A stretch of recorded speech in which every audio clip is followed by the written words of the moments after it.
La gente poco conoce la masonería y si alguna opinión tiene generalmente es cerrada. Salimos a la calle para preguntar a hombres y mujeres qué sabían de la masonería y lo que escuchamos y vimos nos sorprendió. Una agrupación de gente muy antigua, partió en el tiempo de la colonia o antes de la independencia. Es una logia. Dentro de los masones creo que está Da Vinci o Washington, no estoy muy seguro. No te invito. Son personas que creen en el hombre por el hombre y no creen en Dios, algo así. Estoy peleando contra los masones, todos estos grupos, como te digo, fácticos que hay en Chile. Una suerte de sociedad oculta, una cosa así. Los que no creen en nada. Tengo entendido que son hombres, que son solamente hombres, que es una religión un poco machista. Se supone que era un grupo muy culto que investigaba cosas, tenía varios secretos. De hecho, se dice que son personas con mucho poder y dinero realmente. Era como una tribu antigua, algo así. No, fíjate, no sé lo que es un masón. Una organización que surge del siglo XVIII y muy vinculada al tema de la ilustración. Son profesionales, manejan hartas lucas, la Universidad de Concepción es masona. Y que buscan, en el fondo no sé lo que buscan. Promueven el bienestar del hombre, de la humanidad. La masonería en Chile se preocupa, yo creo, del bienestar del país, en instruir a la gente y ese tipo de cosas, hacer obras filantrópicas, ese tipo, la masonería. La masonería tiene sus orígenes tempranamente en la Edad Media. Su propósito inicial siempre fue el de privilegiar el uso de la reflexión y de la razón para dar sustento a principios que han sido universales: libertad, igualdad, fraternidad. Esta masonería se origina en constructores que posteriormente se dan tiempo para el trabajo especulativo. La Gran Logia de Chile fue fundada oficialmente en 1862, pero desde antes, en plena colonia, ya existían masones en Chile. En San Carlos de Chiloé vivió el primero de quien se tienen noticias. Fue Ambrosio Sáez y Bustamante, un teniente coronel español, caballero de la Orden de Santiago, que gobernaba Valdivia y era el encargado del presidio de Chiloé, isla que entonces era la cárcel de la colonia. Bajo su mandato se inició la construcción del Camino Real para unir Valdivia y Chiloé. El sacerdote franciscano Joseph Villamartín lo acusó del delito de ser francmasón. Durante una partida de cartas y en una jugada le dijo: «Señor, esa es una jugada de francmasón», a lo que respondió: «Sí, señor, soy francmasón, y nos distinguimos en que los bienes sean comunes. Esto es que, si alguno de esta compañía está en pobreza, los que están ricos los deben socorrer y ayudar». Por eso, el cura lo denunció a la Inquisición y lo procesaron en Lima en 2 oportunidades, pero fue absuelto y regresó a España.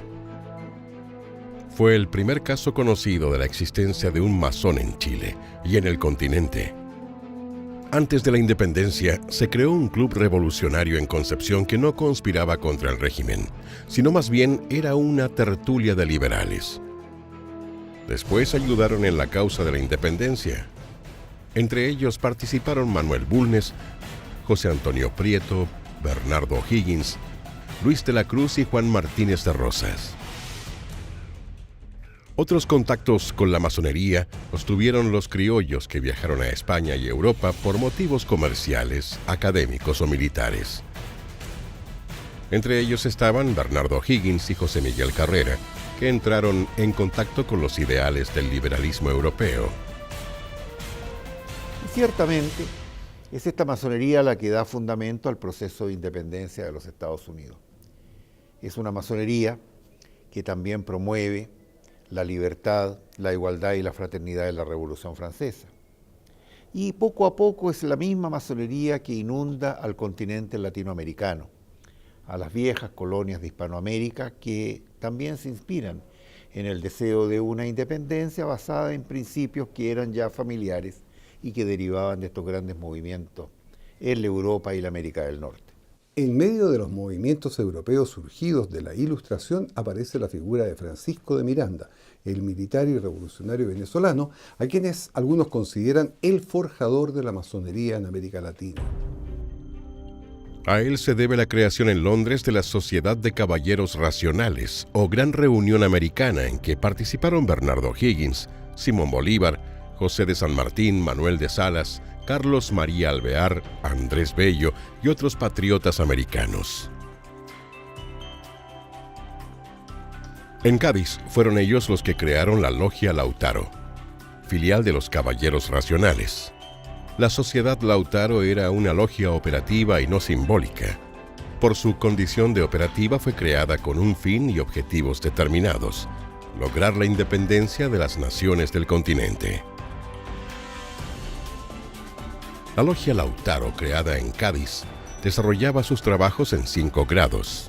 En el primero, el afiliado se comprometía con su vida y con sus bienes a trabajar por la independencia americana. En el segundo grado, hacía su profesión de fe democrática, jurando que no reconocería gobierno legítimo de las Américas, sino aquel que fuese elegido por la libre y espontánea voluntad de los pueblos y de trabajar por la fundación del sistema republicano. En el tercero, el afiliado hacía propaganda civil a favor de los nuevos ideales. En el cuarto, debía influir en la administración a favor de la causa, con absoluta reserva, y buscar a los funcionarios públicos que podrían secundar la revolución. Los miembros del 5º grado trabajaban a fondo en todos y cada uno de los 4 grados anteriores. El secreto era necesario, por los serios peligros que entrañaba el pensamiento independentista. Una mínima imprudencia o una delación harían fracasar los trabajos y poner en peligro la lucha por la emancipación americana. Por eso las logias lautarinas recogen un poco esta inspiración. Primero, porque la masonería les daba un sustento de principios. Segundo, porque la masonería interpretaba justamente los objetivos de los patriotas, que era lograr un país, ¿no es cierto?, que tuviese independencia económica y política. Y tercero, porque la masonería le daba sustento filosófico. Se trataba de una independencia que promoviera la libertad, la igualdad y la fraternidad. Los patriotas, como una forma de eludir la Inquisición, mantenían el secreto de los movimientos revolucionarios y, a fin de obtener ayuda económica, dejaron la casa matriz de Cádiz y se trasladaron a Londres. El principal enemigo era el colonialismo español y el objetivo, la autonomía republicana. En Londres, los patriotas resolvieron formar 2 ejércitos libertadores en Sudamérica para acabar con el colonialismo que imperaba con los virreinatos de Nueva Granada, hoy Colombia, Perú y Río de la Plata, hoy Argentina y Uruguay. Desde el norte saldrían las fuerzas de Simón Bolívar y desde Argentina el ejército de San Martín, que de paso liberaría la Capitanía General de Chile. Operación fundamental para llegar hasta Perú, donde se unirían los ejércitos. La Logia Lautaro fue estructurada en Londres por Francisco de Miranda y Andrés Bello, y su nombre no era un título ocasional. Tenía valor masónico y simbólico, cuyo significado específico era expedición a Chile. Y por eso que las logias lautarinas surgen acá en la primera década del siglo XIX como una manera de organizar este descontento y esta creciente efervescencia que, claro, se demora en llegar desde el norte, desde Europa. Las comunicaciones eran, desde luego, en esos tiempos bastante más difíciles, pero es un proceso que se consolida rápidamente, es un proceso que tiene todo su objetivo en la búsqueda de la independencia política, pero también en la constitución de una organización para pensar a las nuevas repúblicas. Está en la inspiración de los patriotas, está en la inspiración de las logias que se organizaron en aquella época. Al llegar a Argentina, los patriotas crearon la Logia Lautaro en Buenos Aires. Después, la de Mendoza, donde San Martín organizaba el Ejército Libertador, y posteriormente la de Santiago de Chile. Los problemas que surgían se resolvían sobre la marcha y muchas veces se mezclaron intereses de clase, relaciones económicas, ideas religiosas y filosóficas, animosidades personales y caudillaje para el dominio del poder político. Los sucesos trágicos entre masones fueron excepcionales. Uno de ellos fue el fusilamiento de los hermanos Carrera en Mendoza, en medio de la represión de San Martín para desalentar el divisionismo entre los patriotas. La Logia Lautaro de Chile fue parte de un proceso de organización militar cuyo objetivo último era derrocar al Virreinato del Perú. Funcionó en calle Santo Domingo 79 y entre sus miembros chilenos estaban Bernardo Higgins, Ramón Freire, Manuel Blanco Encalada, Luis de la Cruz, Miguel Zañartu, José Ignacio Centeno, José Irizarry y José Manuel Borgoño. Los que venían del Río de la Plata eran José de San Martín, Tomás Guido, Hilarión de la Quintana, Matías Zapiola, Gregorio de las Heras y Rudecindo Alvarado.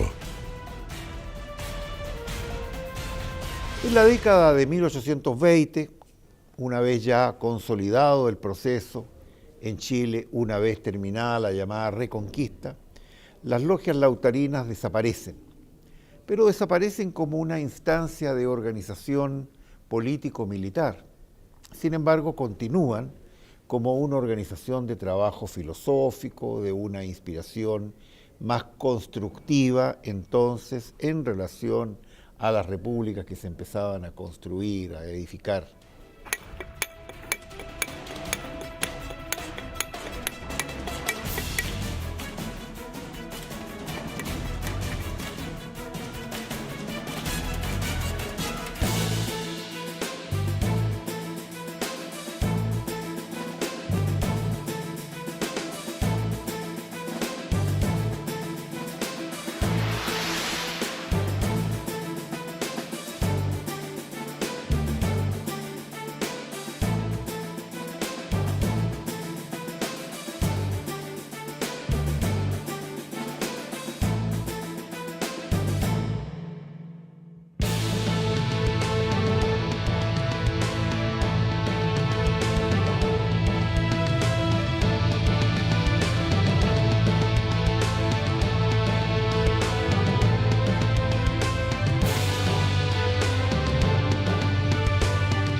Las guerras de la independencia continuaron en el continente durante la década de 1820, y en la lucha contra el Imperio Español había oficiales europeos de los ejércitos napoleónicos, norteamericanos que habían combatido contra Inglaterra y militares liberales británicos.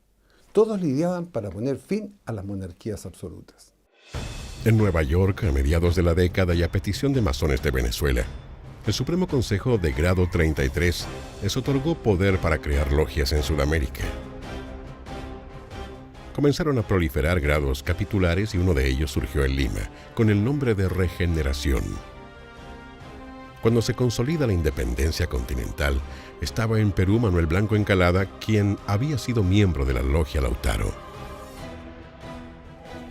Y entonces es ahí que en 1827, es decir, 5 años después de cuando se estima más o menos que la última logia lautarina fue cerrada, 5 años después aparece la primera logia formal, ¿no es cierto?, que es la Logia Filantropía Chilena, que fue encabezada por el presidente Manuel Blanco Encalada, y posteriormente varias otras hasta la constitución de la Gran Logia de Chile.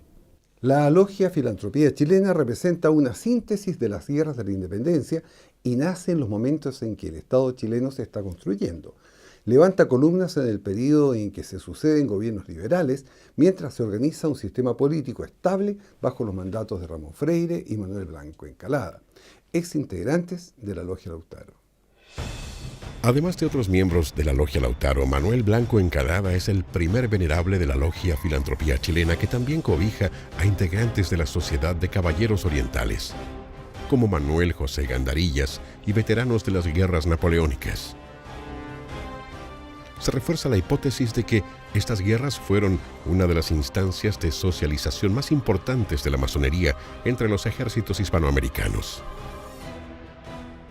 Nosotros venimos entonces de un principio de inspiración universal, venimos de una organización que le da sustento a la gran lucha por la independencia de los países, venimos de una gran inspiración en que el humanismo es el centro vital de lo que es, lo que ha sido y naturalmente lo que será la masonería. Bajo ese prisma, se desarrolla en Chile un periodo de experimentación política. Desde 1811 hasta 1826 se dictan 3 constituciones en que se refuerza el ideal de gobierno republicano, que encuentra opositores entre los conservadores y el clero. El periodo liberal termina bruscamente con la reacción conservadora que toma el poder. No hay que olvidar que la masonería ejerce su tarea a través de los masones, no como una institución. Y masones participaron en la edificación de los cuerpos legales, en la propia Constitución de 1833, en la consolidación del Parlamento de la República y el sistema judicial, en la consolidación de la Universidad de Chile. No hay que olvidar que don Andrés Bello había sido también iniciado en Londres. De manera que toda esta actividad empieza a confluir en la conformación de esta gran logia, que ahora cumple 150 años y que tiene como su gran mérito y antecedente el de haber sido y ser una institución republicana. Casi 20 años pasaron para que la masonería tuviera nuevamente su cauce en Chile. Se crea el movimiento literario, impulsado por masones como Victorino Lastarria, Francisco Bilbao, Domingo Faustino Sarmiento y Juan Nepomuceno Espejo Bravo, entre otros. Personajes del ámbito político, social y literario fomentan la ruptura con los esquemas heredados del pasado colonial español. De allí saldrán las ideas que van a transformar el desarrollo de la educación, las artes, la política y las ciencias. Editaron el periódico El Crepúsculo, donde Francisco Bilbao, con poco más de 19 años de edad, publicó el ensayo Sociabilidad Chilena.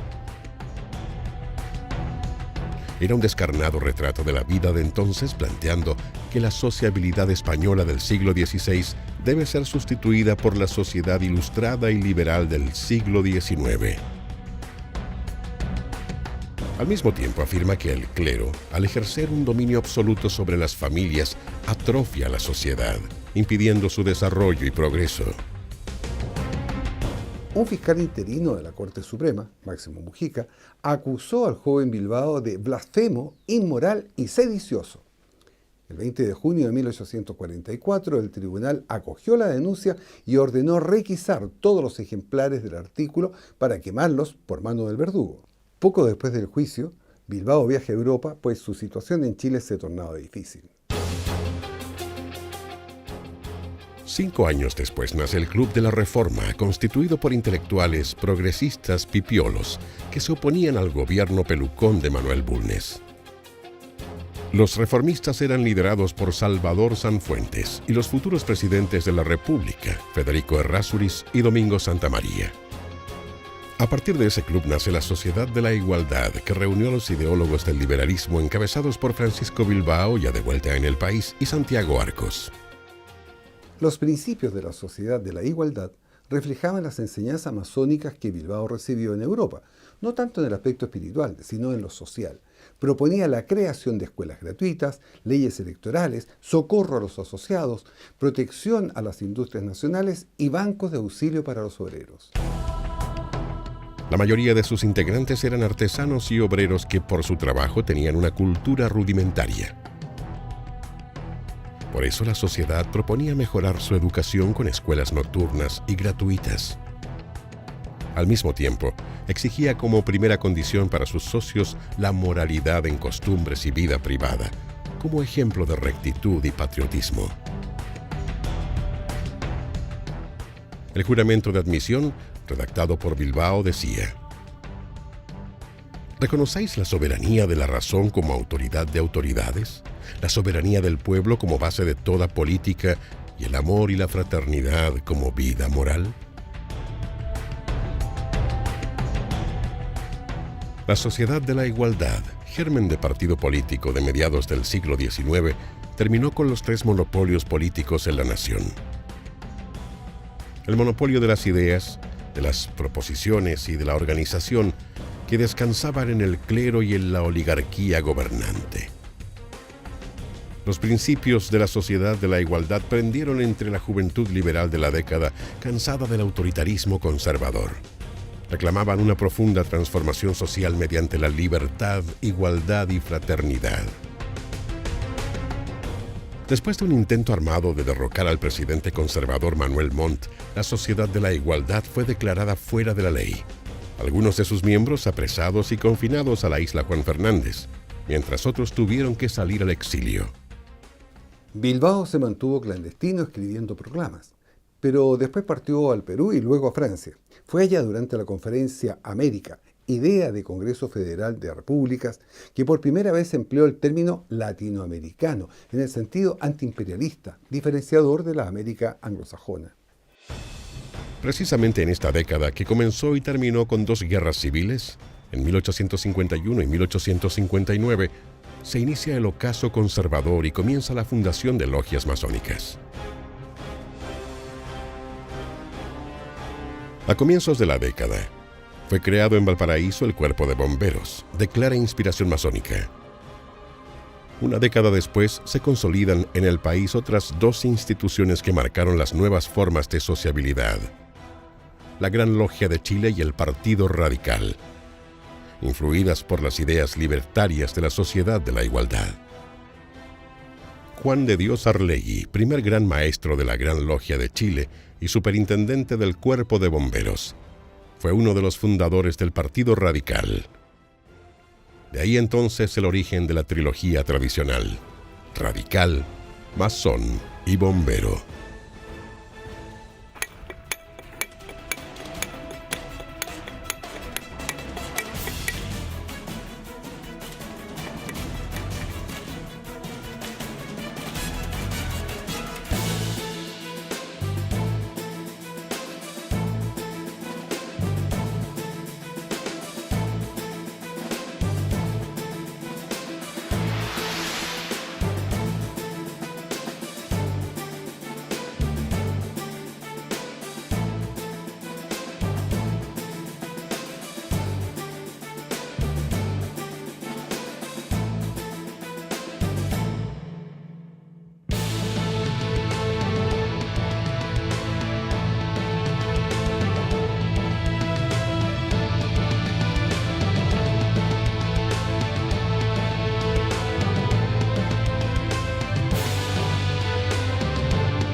La masonería entró por un puerto. A mediados del siglo XIX, Santiago era sede de la oligarquía criolla tradicional y muy ligada al catolicismo. Valparaíso y Talcahuano, en cambio, estaban abiertos al comercio internacional, al que se dedicaba gran número de extranjeros, especialmente europeos. Un grupo de franceses creó en Valparaíso la Logia Estrella del Pacífico, y luego un grupo de masones norteamericanos y europeos dio vida a la Logia Bethesda. Esas logias trabajaban en francés e inglés, por lo que un grupo encabezado por el judío holandés nacido en Curazao, Manuel de Lima y Solá, fundó la Logia Unión Fraternal, en la que participaron chilenos y argentinos que huían de la tiranía de Rosas. 3 años después, la movilidad de comerciantes entre Valparaíso y Talcahuano permitió al español Enrique Pastor fundar en Concepción la Logia Estrella del Sur. En una primera etapa, la mayoría de sus integrantes eran extranjeros y con el tiempo fue iniciando a chilenos. Ya en la década siguiente fue fundada en Copiapó la Logia Orden y Libertad. Esa ciudad era centro de gran movilidad social, sobre todo por la explotación minera, en especial la plata de Chañarcillo, y también centro de una gran actividad política. La riqueza de Chañarcillo permitió además la organización económica de la República de Chile. La minería se había transformado en uno de los pilares de los cambios que experimenta el país, y el liberalismo jugaba un rol importante en la transformación cultural y la dictación de las leyes laicas. En Valparaíso surgió una cuarta logia impulsada por el educador Blas Cuevas, quien fue su primer venerable maestro y llevó el nombre de Progreso. Al terminar la década, las informaciones sobre la masonería comenzaron a aparecer en la prensa chilena. En noviembre de 1858, el Mercurio publicó un artículo titulado La francmasonería en América, en que decía: lo que va de tiempo a tiempo. Hace 50 años que nadie se habría atrevido a pronunciar en público este nombre, sin estremecerse de pavor, creyendo ver en torno suyo a los sayones de la Inquisición o a los esbirros de la tiranía. Y hoy nadie cree en las calumniosas acusaciones de que esta institución ha sido víctima. La oscuridad, la ignorancia y el fanatismo religioso y político habían hecho sospechosa a la multitud. La civilización y el libre examen le han restituido toda su importancia. La Iglesia Católica, muy atenta a los avances de la masonería, replicó en su principal medio de comunicación, la Revista Católica, con un artículo que decía: parécenos que solo una grande ignorancia del asunto en cuestión o el deseo de lisonjear a las logias masónicas de Valparaíso y otras poblaciones del Pacífico han podido mover al Mercurio a levantar la voz en medio del culto y religioso Chile en favor de aquellas tenebrosas asociaciones y a recomendar y prohijar las impías y revolucionarias doctrinas con que un diario de Buenos Aires hizo su apoteosis, al dar cuenta del proyecto por el que la municipalidad pensaba confiar el asilo de mendigos a una logia masónica condecorada con el título de Asociación Filantrópica. Con una polémica entonces aparecieron en la prensa nacional las primeras informaciones sobre actividades de la orden. Ese tema, el de la masonería y religiosidad, es el que no ha quedado muy claro ante la opinión pública, de acuerdo con lo que piensa la gente aún en estos tiempos. ¿Los masones de usted? Tengo entendido que es una secta. ¿Es lo que no quieren nada? Ay, no sé cómo explicarlo. Es una ideología. Antiguamente se creía que los masones eran parte del diablo. Es una asociación de como grupo de religiosos. Una secta religiosa masónica. Es algo relacionado con una secta. Bueno, los masones son personas que profesan, no creen en Dios.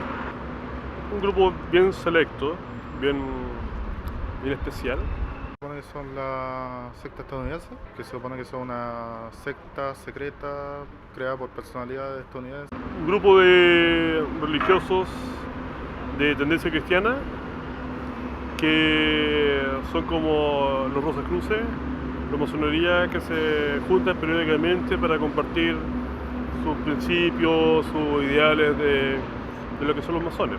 Ellos tienen un Dios diferente. Creen en el gran arquitecto y todo eso. Es una religión, creo, algo científica, digamos, donde hay gente científica principalmente. Es una especie de religión que tienen su creencia propia. Y creo que creen que Dios es el gran ingeniero, creo. ¿Cómo pueden vivir sin Dios? ¿Cómo pueden vivir sin saber que hay un creador? Es una corriente ideológica que tiene que ver con pensamientos distintos a los que se establece del común de la gente, digamos. Una secta parecida, no sé, tipo Buddhay, una secta donde creo que los grandes líderes mundiales son masones. La masonería no es ni una secta, ni un partido, ni una iglesia. Es una agrupación de hombres todos distintos que piensan distinto del punto de vista religioso, del punto de vista político, tienen distintas culturas, distintas formaciones, distintas edades. Y por lo tanto es una comunidad muy rica para el análisis, la discusión, la profundización en los temas que le preocupan.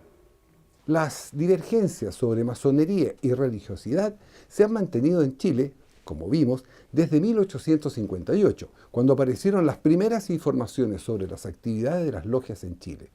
Entonces, estaba en pleno desarrollo el conflicto de la masonería en Francia. El emperador Napoleón III estaba indeciso respecto de su actitud sobre la orden. ya que algunos de sus consejeros le recomendaban que la suprimiera. Aprovechando que la gran maestría estaba vacante, logró imponer que el príncipe Luciano Murat fuera elegido para el cargo.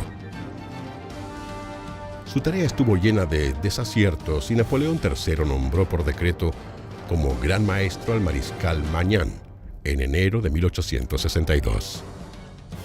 En Chile, las logias dependían del Gran Oriente de Francia, y esa designación provocó molestias en las dos logias de Valparaíso, además de las de Copiapó y Concepción. En abril, los altos oficiales de esas 4 logias celebraron una gran asamblea en la que 30 masones resolvieron crear la Gran Logia de Chile. La ciudad de Valparaíso recibió a los representantes de cada una de esas logias, que fueron Juan de Dios Arlegui de la Unión Fraternal de Valparaíso, Enrique Pastor López de la Aurora de Concepción, Guillermo Gottschalk de la Orden y Libertad de Copiapó y Blas Cuevas Zamora de la Progreso de Valparaíso. Así, el 24 de mayo, la Gran Logia se instaló solemnemente bajo la dirección de los grandes dignatarios que fueron Juan de Dios Arlegui, Serenísimo Gran Maestro, Melitón Caso, Diputado Gran Maestro, Javier Villanueva, Primer Gran Celador, Manuel de Lima y Sola, Segundo Gran Celador, y Antonio María Medina, Gran Secretario General. Efectivamente, la Gran Logia de Chile se organiza a partir de 1862, pero ya tenía bastantes antecedentes, desde luego con la primera logia del año 1827, con varias que le sucedieron, pero principalmente con las 4, una de Copiapó, otra de Concepción y 2 de Valparaíso, que dan forma a esta organización de Gran Logia, que es una confederación de logias, que tienen tareas, propósitos definidos, que tiene una carta internacional para funcionar, pero ya la masonería había tenido bastante actividad en el país. Si bien la Gran Logia de Chile surgió producto de una rebelión en una época de revueltas continuas, junto con su fundación se dotó de una constitución que consolidó su funcionamiento. El mismo año fue reconocida por la Gran Logia de Massachusetts, Oriente de Boston, y al año siguiente y posteriores por los Grandes Orientes de Washington, Grandes Logias de Nueva York y París, y los Grandes Orientes de Perú, Nueva Granada y Argentina. 2 años después se fundó la primera logia en Santiago de Chile bajo el nombre de Orden y Justicia. Continuó así un proceso de fundación de logias con mayor o menor intensidad, de acuerdo al desarrollo de la evolución política de Chile. En una década se fundaron 10 logias en el país. Transcurridos 11 años de la fundación de la Gran Logia, el arzobispo de Santiago, Rafael Agustín Valdivieso, advertía con vehemencia de lo que él llamó los avances y peligros que las logias traerían a la sociedad chilena. Declaró que la masonería era la sinagoga de Satanás, que reunía y movilizaba todas las fuerzas anticristianas para liberar una guerra a muerte contra la Iglesia de Cristo. Valiéndose de engaños y mentiras, había logrado extender su influencia y había alcanzado un inmenso poder. Siendo en sí perversa, la masonería ejercía una nefasta influencia sobre la sociedad. Socavaba los cimientos de la moral, de la familia y de la sociedad civil y desembocaba finalmente en la revolución y la tiranía. Mientras el arzobispo Valdivieso vaticinaba el fin del mundo, en Chile, su rincón más austral, comenzaron a florecer logias por todo el territorio, lo que motivaba ataques con mayor encono por parte del clero. El mismo arzobispo emitió una pastoral contra la masonería en que indicaba: no tengáis ningún género de participación en esas secretas y reprobadas logias en que insensiblemente van preparándose el naufragio de la fe y hasta la persecución encarnizada de nuestra santa religión. Como esas afirmaciones no tenían un cargo preciso y concreto sobre su labor, la masonería respondió en una publicación que, entre varios conceptos, decía: la francmasonería, segura de la grandeza de sus principios y confiada en el porvenir que le está reservado, no hará jamás oír ninguna expresión de cólera y sabrá elevarse por sobre las injusticias y apasionadas declaraciones. Por eso, en la masonería conviven católicos, protestantes, judíos, musulmanes y también agnósticos, es decir, quienes tienen creencias firmes sobre la base de su fe, pero están dispuestos a abrir esa fe a la búsqueda y discusión, y también quienes no tienen una fe y están solamente dispuestos a abrirse a la búsqueda para responder a estas preguntas fundamentales sobre el hombre y su destino. Y en consecuencia, la masonería ha buscado una fórmula para cobijar a todas estas distintas personas que se llama el gran arquitecto del universo. No es un Dios distinto a los otros, es una fórmula que permite que católicos o cristianos y judíos o musulmanes puedan identificar en el gran arquitecto del universo a su propia divinidad, su propia creencia, pero en la perspectiva de que esta es una institución agnóstica, o sea, aquí estamos dispuestos a responder las preguntas.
Desde su creación, la masonería ha tenido como uno de sus objetivos principales combatir la ignorancia y los malos hábitos, adquiridos o heredados.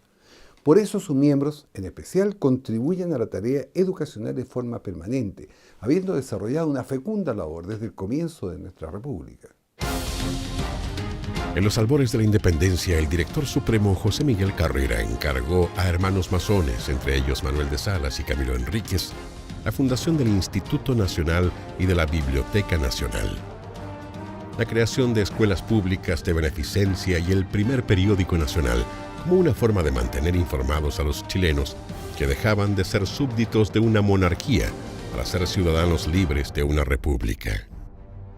La libertad sigue siendo un ideal que no se ha alcanzado plenamente, y sobre todo la libertad aquella que es la libertad del hombre para pensar libremente, para expresarse libremente, para desarrollarse libremente. Pero también la fraternidad, porque hoy día la amenaza permanente con el desarrollo científico, el desarrollo tecnológico, el esparcimiento de los mercados como un mecanismo de relación entre las personas y los grupos sociales, ha ido también fortaleciendo principios y prácticas que van contra la convivencia fraternal. Constituida la Gran Logia de Chile, una de sus tareas más importantes fue la participación en la labor educadora. Para ello se creó la Sociedad de Instrucción Primaria de Valparaíso, que en ese entonces se encontraba en un estado deplorable. Valparaíso tenía una población cercana a 50.000 habitantes y apenas 5.800 niños asistían a las escuelas públicas parroquiales y particulares. Otros 10.000 niños se quedaban sin recibir instrucción de ninguna especie. El porcentaje de analfabetos llegaba al 77% de la población. La enseñanza estaba en manos de la Iglesia. El fundador de la Logia Progreso, el educador Blas Cuevas y el venerable maestro de la Logia Aurora, Ramón Allende Padín, se fijaron como tarea la creación de una escuela pública, para lo cual hicieron una campaña de suscripción en la que participaron todos los miembros de la orden. Simultáneamente, consiguieron libros para crear una biblioteca y reunidos los fondos construyeron la escuela que comenzó a funcionar con una matrícula de 140 alumnos. Lamentablemente, antes de la inauguración falleció uno de sus mentores, don Blas Cuevas. Por eso el médico Ramón Allende Padín resolvió darle el nombre de uno de los fundadores a la escuela que comenzó a funcionar en el barrio San Francisco. En su discurso inaugural, Ramón Allende Padín dijo que en la escuela no se enseñaría religión porque ella pertenece al hogar y no a la escuela. Eso motivó que el gobernador eclesiástico de Valparaíso, Mariano Casanova, desatara una polémica que alcanzaría a nivel nacional, al decir que, por no haber clases de religión, la escuela estaba destinada a formar una juventud sin Dios. Esas palabras no tuvieron eco y la matrícula en la escuela aumentaba notoriamente. Por eso Mariano Casanova envió una extensa circular a todas las parroquias en que invitaba a los señores curas a trabajar en la fundación de escuelas católicas, auxiliándonos con la cooperación de cuantos piensen como nosotros. La prensa conservadora publicó una serie de artículos que avivaron la polémica y eso sirvió de pretexto para entrar en el terreno al que esperaban llegar, el ataque directo a la masonería. La Gran Logia respondió con serenidad y mantuvo la discusión en el terreno de los principios. Al año siguiente de la polémica se inauguró la Escuela Blas Cuevas número 2. En 1972, en el centenario de la Escuela Blas Cuevas, el presidente Allende, nieto del fundador, inauguró el nuevo edificio del plantel, uno de los símbolos más notorios de la obra educacional de la masonería. Porque es una institución que desde sus inicios canalizó la contribución, la inquietud, las capacidades de muchos masones en la necesidad permanente de construir la República. Y es así que los masones participan en labores legislativas, en labores de gobierno, en labores educacionales, en los sistemas de salud y de previsión, en todo aquello que tenía que ver con la institucionalidad. Uno de los factores que más contribuyó al crecimiento de la educación en Chile fue la dictación, en agosto, de la Ley de Instrucción Primaria Obligatoria. Su discusión comenzó 20 años antes con una marcada oposición conservadora que impuso cuanta traba le era posible para impedir su tramitación, la que mantuvo por años en el Congreso. La masonería decidió comprometerse por primera vez como institución corporativa para dar impulso al proyecto y lograr su aprobación. El educador Darío Salas publicó el libro El Problema Nacional, en que daba cuenta de la triste realidad cultural del país. Con 1.600.000 analfabetos mayores de 6 años, la mitad de la población adulta de Chile. Del mismo modo, el porcentaje de ausentismo escolar llegaba al 66% en dicho año.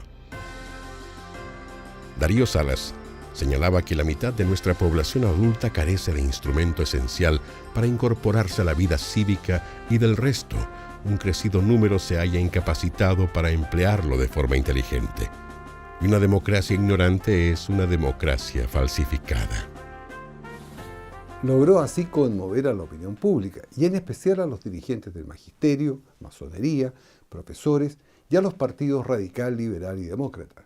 Así, con la mayoría parlamentaria, apoyados por la masonería, los radicales reactivaron un proyecto presentado al Congreso a comienzos de siglo, en 1900, la instrucción primaria obligatoria. En la Cámara de Diputados, el proyecto de ley fue presentado por Pedro Banen y obligaba al Estado a entregar enseñanza obligatoria a niños de 6 a 12 años. El debate se prolongó en el Congreso por 3 años y el proyecto fue finalmente rechazado por los conservadores. Los opositores indicaban que no había fondos fiscales para financiar un proyecto de ese tipo y que, en cambio, la educación debía quedar a cargo de las municipalidades que entregarían la tarea educacional a los curas párrocos de cada comunidad.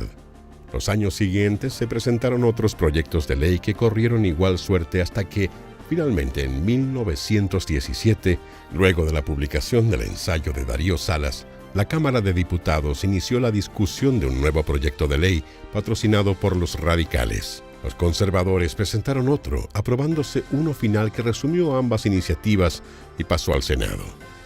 Allí se estancó. Al año siguiente no se puso en tabla lo que se logró un año después por iniciativa del ministro de Educación Pablo Ramírez. En todos los debates por la educación obligatoria durante 20 años en el Congreso hubo dos puntos que resaltaron: el financiamiento y el tema de la religiosidad. El proyecto planteaba una educación laica a lo que, por supuesto, se oponían los conservadores, voceros del catolicismo. Uno de sus senadores, Ventura Blanco Biel, argumentó: tras esa ley que sus sostenedores llaman de libertad, veo yo la persecución. Tras la instrucción obligatoria, diviso la enseñanza laica, y con la enseñanza laica veo al pueblo sin religión y sin freno, y esta perspectiva es la que me aterra.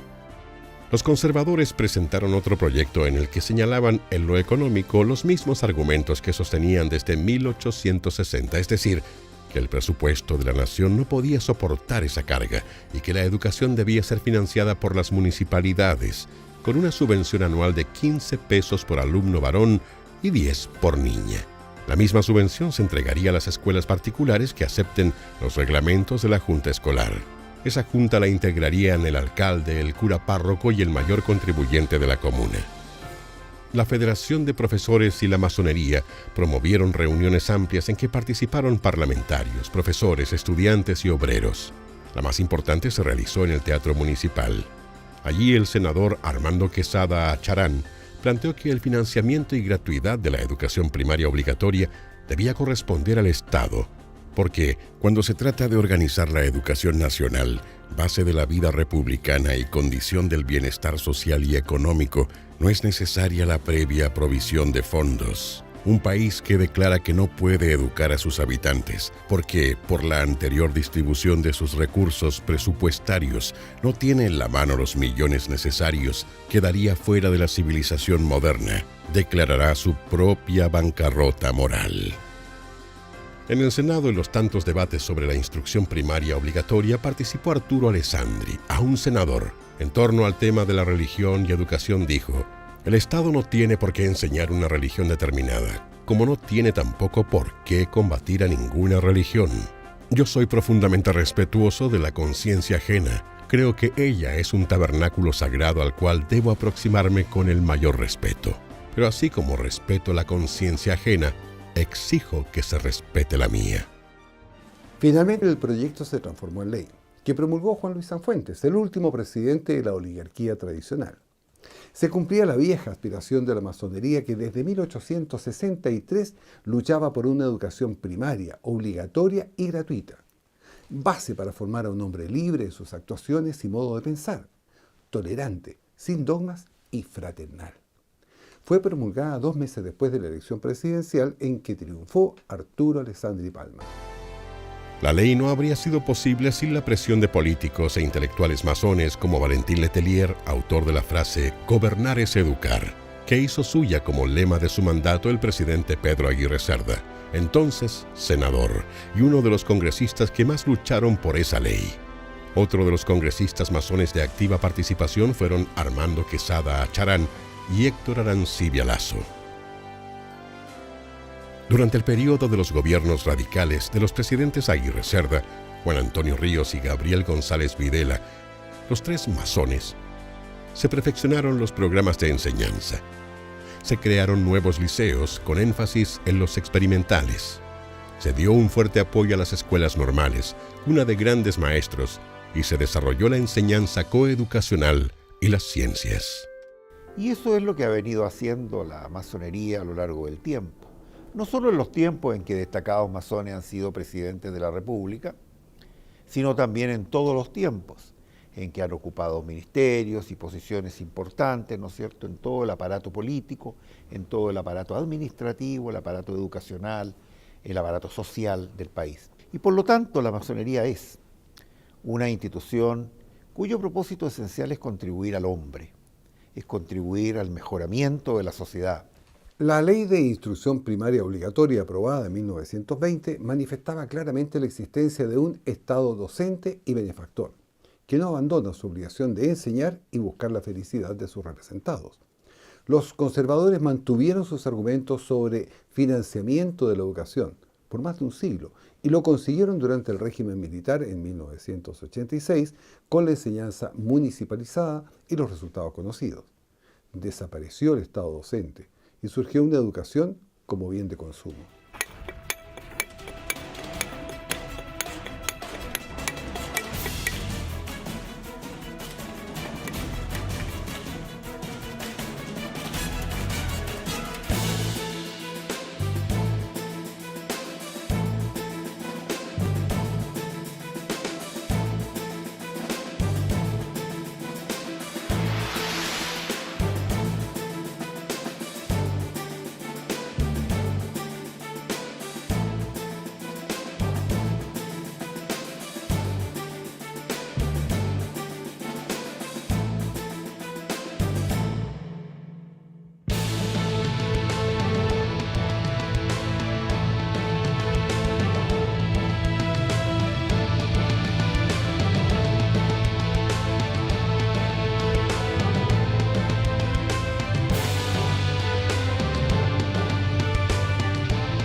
Cuando se fundó la Gran Logia de Chile soplaban vientos de cambio, venidos de Europa.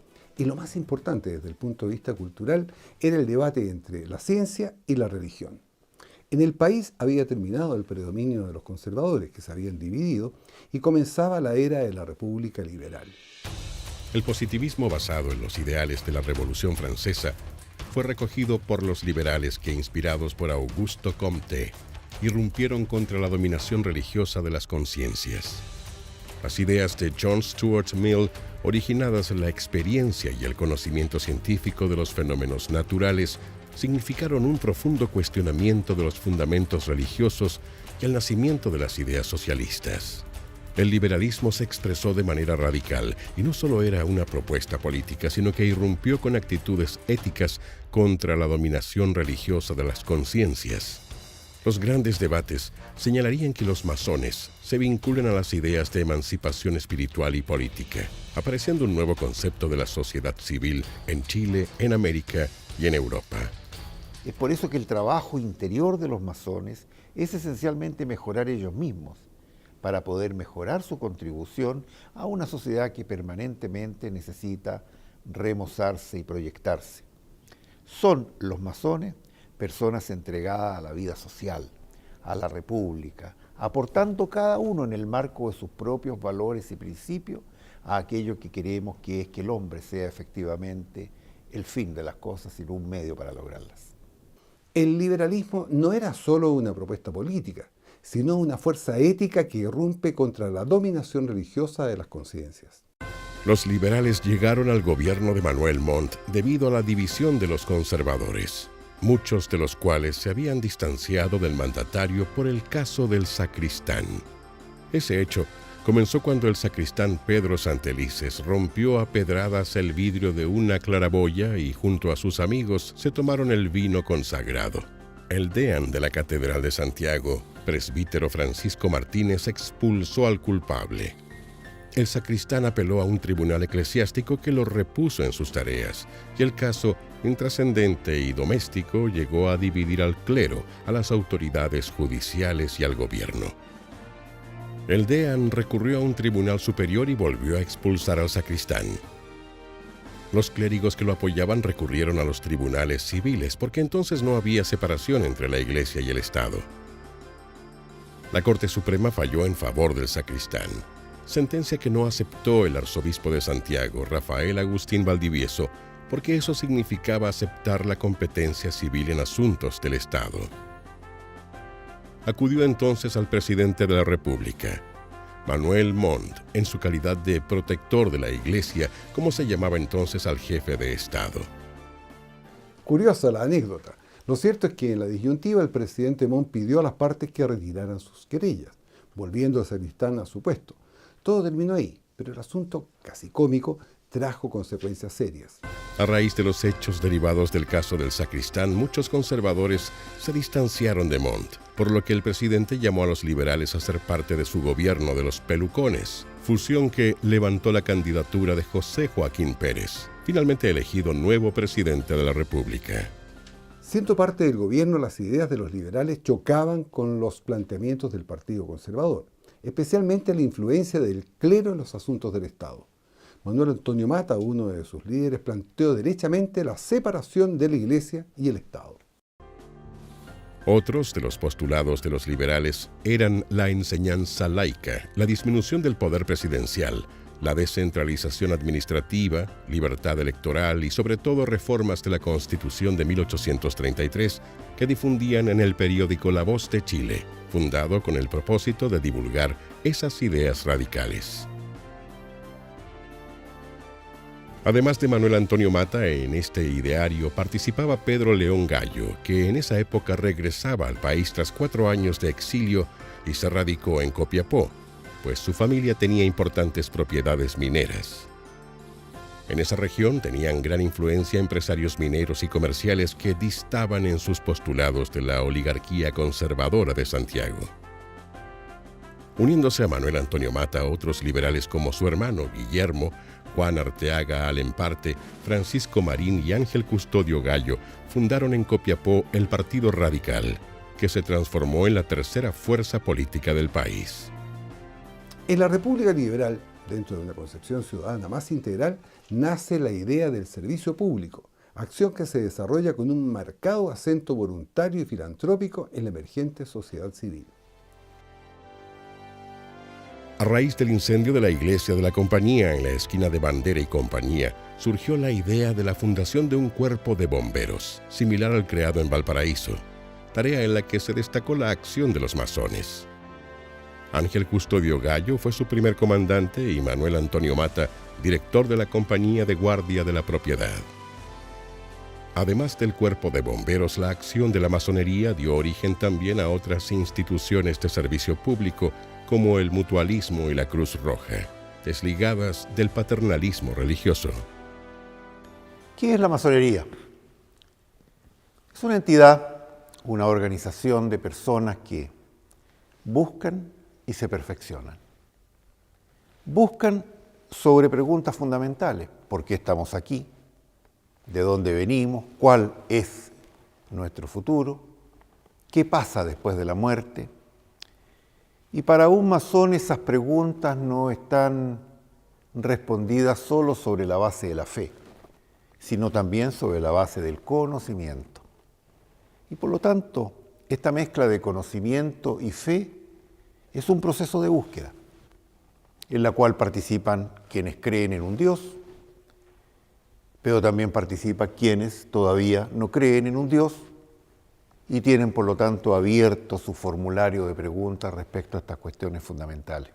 Volviendo a la era de la República Liberal, el clero pretendía mantener el control absoluto sobre la muerte, más bien dicho, sobre los cementerios, y la formación de la familia, pues los matrimonios solo tenían validez si eran celebrados bajo el rito católico. Los masones, el sector más avanzado de los liberales, empiezan a hacer fuerte la idea de la participación del ciudadano en la determinación de las estructuras de poder. Y en tal sentido, lograron que se aprobaran las leyes laicas. Hasta ese periodo, bajo el gobierno de Domingo Santa María, los muertos eran sepultados en catedrales o iglesias si sus familias tenían suficiente dinero para pagar esos derechos. O bien, en los cementerios parroquiales, manejados por el clero que solo aceptaban deudos de familias católicas. Quienes no profesaban ese credo no podían ser sepultados en esas necrópolis. Era común que muchas personas fueran sepultadas en un fosal clandestino. En Santiago, el sitio oculto era el sector oriente del Cerro Santa Lucía, a donde llegaban personas a sepultar sus deudos ilegalmente durante la noche. En Copiapó, un grupo de masones creó un cementerio para quienes no fueran católicos durante la primera etapa de la promoción de las leyes laicas. Así, en agosto de ese año se dictó la Ley de Inhumación de Cadáveres, que estableció la no discriminación por credo religioso en los cementerios creados con fondos fiscales o municipales. Otras leyes laicas promovidas por la masonería fueron la de matrimonio civil, que eliminó la facultad de la Iglesia Católica de consagrar y registrar legalmente los matrimonios. La ley de registro civil, que complementa las anteriores al registrar los nacimientos, matrimonios y defunciones. Bajo el gobierno de José Joaquín Pérez, se dictó la ley interpretativa de la Constitución de 1833 relativa a la libertad de culto. Esa ley permitió a los no católicos practicar su culto en recintos particulares y en las escuelas privadas. También se despachó la supresión del fuero eclesiástico, es decir, los miembros del clero son procesados por la justicia ordinaria cuando corresponda. La dictación de las leyes laicas fueron el primer paso para lograr la separación del Estado y la Iglesia en Chile. Otros masones destacados en el período de la República Liberal, además de los hermanos Mata y Gallo, Arteaga Lemparte y Francisco Marín, fueron José Victorino Lastarria, promotor cultural, novelista, cuentista, periodista, político, crítico e innovador social. Su yerno, el escritor Eduardo de la Barra, quien también fue matemático, hábil investigador, geógrafo, político, educador, bombero, periodista, consultor agrícola, sociólogo y publicista. Juan Nepomuceno Espejo Bravo, periodista y político, discípulo de Lastarria. Fue redactor de La Voz de Chile y diputado radical. Fue el primer masón iniciado en Santiago, en la logia Justicia y Libertad, la primera de la capital. También fue el iniciador del diarismo político y literario. David Trumbull, norteamericano, pastor de las iglesias presbiterianas, fue el primer misionero protestante que realizó su labor cuando, en Chile, la Constitución señalaba que la religión católica era la única y oficial. Por su gestión se construyó el primer templo evangélico en el país y su acción fue importante en la dictación de las leyes laicas, en especial la del registro civil y de los cementerios fiscales. Isidoro Errázuriz, abogado, escritor, político y periodista.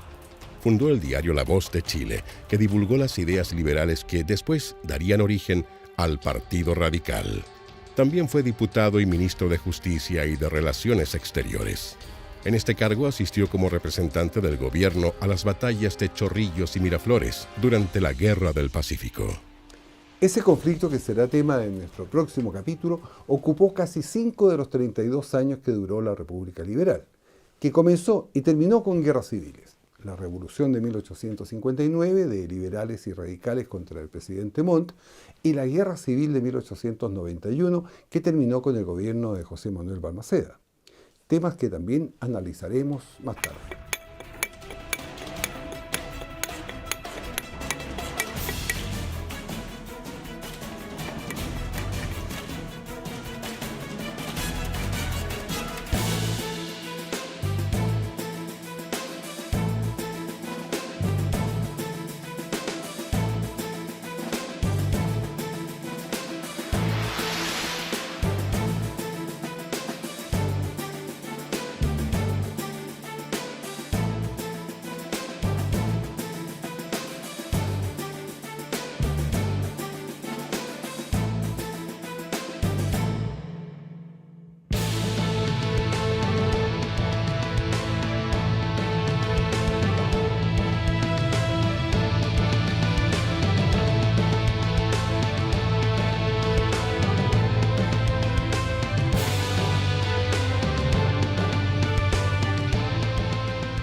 Desde la fundación de la Gran Logia durante las últimas décadas del siglo XIX, los masones consiguieron avances en educación con la libertad de enseñanza.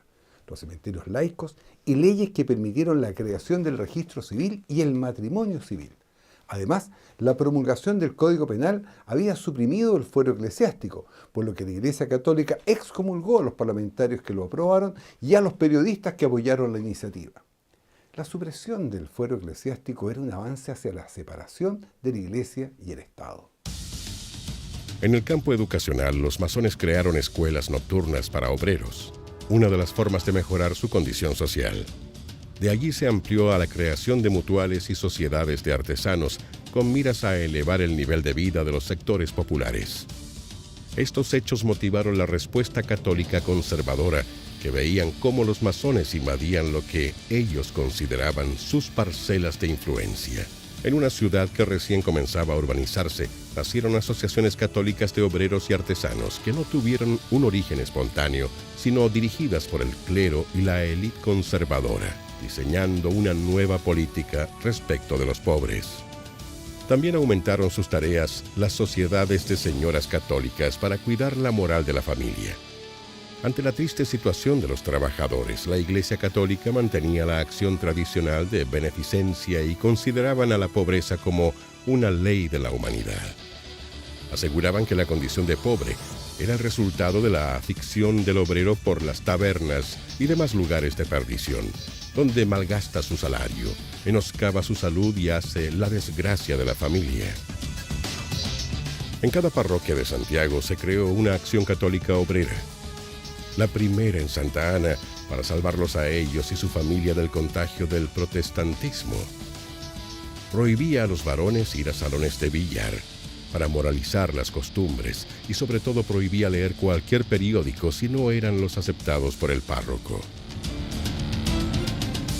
En Valparaíso, el presbítero Mariano Casanova fundó una sociedad católica de instrucción primaria para competir, dijo, con la escuela atea Blas Cuevas y la propaganda disolvente y corruptora de la masonería, a la que calificaba como una maligna sociedad secreta.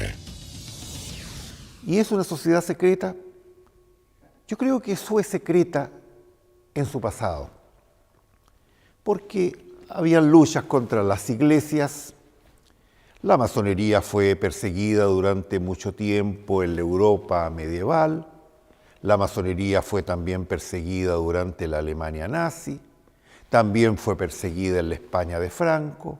También fue perseguida en varios regímenes comunistas. Y en consecuencia la secrecía tiene mucho que ver con esa realidad política. Pero hoy día la masonería es más bien una institución discreta, no secreta. A fines del siglo XIX, la masonería alentó la organización de mutuales, creadas por los propios trabajadores.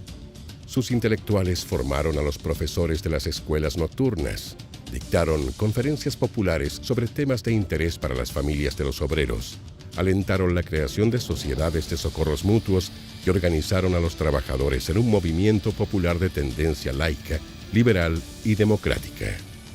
Fue una época de abierta competencia ética y laboral. En todo el país aumentaron las sociedades de beneficencia de señoras católicas para combatir la pobreza, mientras que los párrocos dirigían el funcionamiento de centros católicos obreros. En el otro frente, aumentaban los centros y mutuales que utilizaban como emblemas la escuadra y el compás.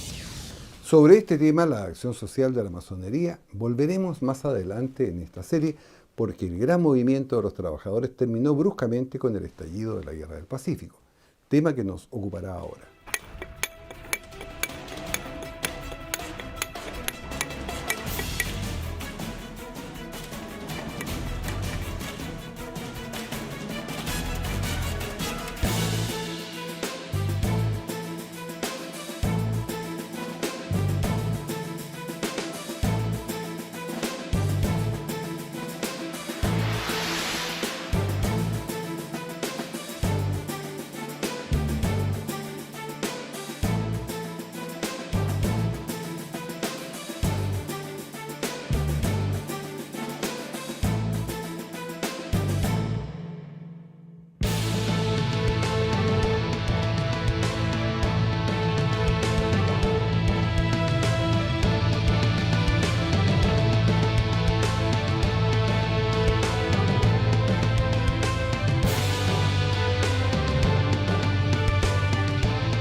En la década de los 70, en el siglo XIX, la economía nacional estaba basada en la minería, que, como hemos visto, jugó un papel importante al iniciarse los cambios sociales ocurridos en el país durante la República Liberal.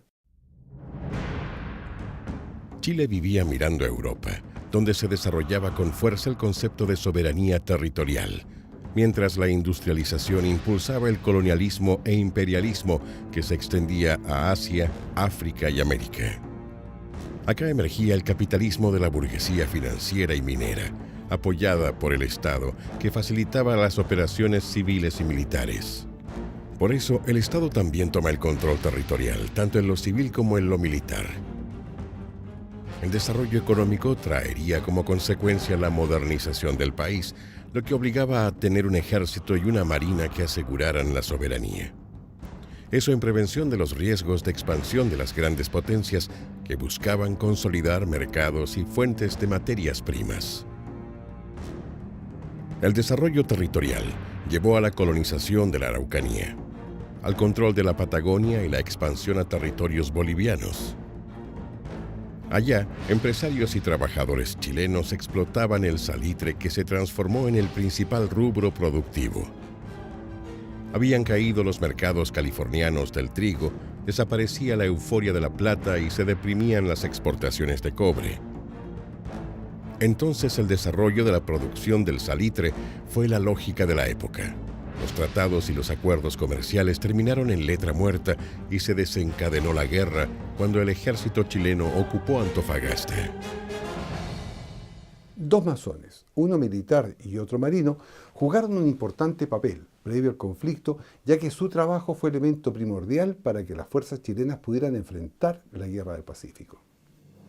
Desde comienzos de la década, el coronel Emilio Sotomayor había planteado la hipótesis de conflicto por temas pendientes en el ámbito de delimitación de las fronteras.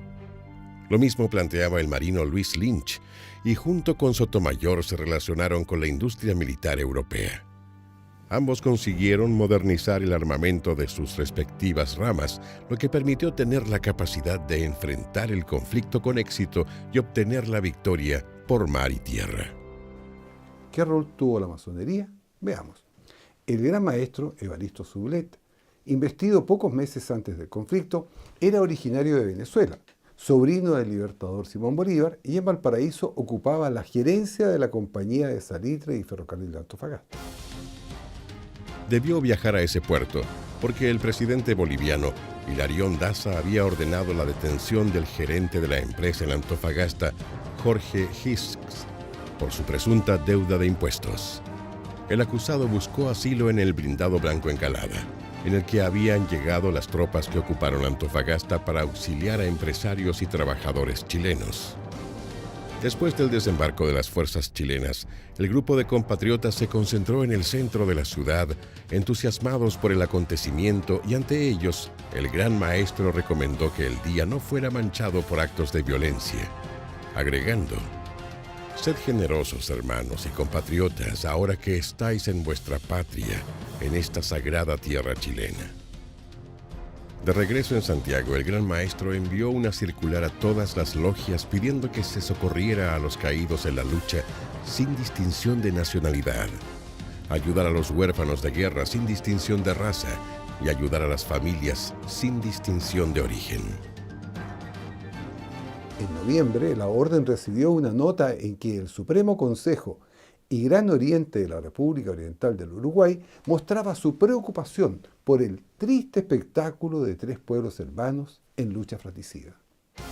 La firmaba el gran maestro Carlos de Castro y ofrecía la mediación en el conflicto, diciendo que, así como del seno de la masonería salió la primera chispa que diera vida a las nacionalidades americanas, así también debe ser infatigable para buscar soluciones de paz, y que ninguna cuestión de honra nacional pueda justificar los horrores de la guerra. La Gran Logia de Chile respondió diciendo: «No juzguéis por apariencias ni por apasionadas invenciones. Imponeos de lo que significa el Tratado Secreto de 1873, firmado por Perú y Bolivia contra Chile, cuando confiaba en las protestas de amistad de aquellas naciones. Perú y Bolivia, complotados contra Chile, lo abrazaron para herirlo mejor por la espalda con la daga de las traiciones. Y hoy recorren el mundo dando falsos lamentos y procurando engañar con el beso de Judas, estampados en la mejilla de Chile, su benefactor. El gran maestro observó que la guerra había provocado en Chile un gran sentido de nacionalidad y cohesión, con una fuerte reacción patriótica en todas las clases sociales. Entre los masones, los hermanos de las logias 10, 7 y 5, encabezados estos por su venerable maestro, el médico Ramón Allende Padín, marcharon al frente de batalla.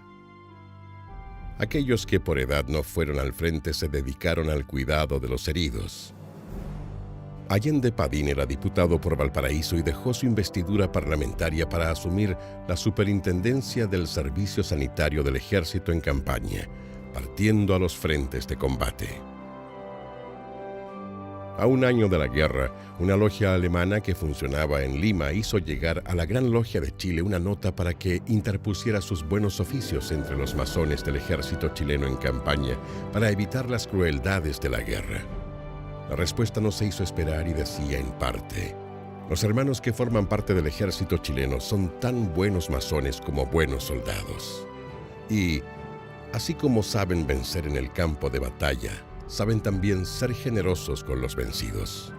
El respeto al adversario fue uno de los valores que marcaron la acción de los soldados masones durante la guerra, además del patriotismo y del cumplimiento del deber. Y hay más. Durante la ocupación de Lima, oficiales masones chilenos participaron en actividades de la Orden. Allá funcionaban en forma irregular las logias Orden y Libertad 1 y 2. El coronel Samuel Valdivieso había sido iniciado en la primera, a la que se incorporaron otros compatriotas. Después el coronel Estanislao del Canto fue designado venerable maestro de la logia Orden y Libertad número 1, en elección supervisada por el soberano gran comendador Francisco Javier Mariátegui. Las tareas de los masones chilenos culminaron con la fundación de la Gran Logia del Perú en mayo de 1882. Al margen de la actividad masónica, los hermanos tuvieron una destacada participación antes, durante y después de la Guerra del Pacífico. Ya hablamos del coronel Emilio Sotomayor y del comandante Luis Lynch, hermano de Patricio, quienes tuvieron un rol importante en la modernización y organización del ejército y la armada, y el médico Ramón Allende Padín, superintendente del Servicio Sanitario en campaña. Otros masones también jugaron un papel fundamental.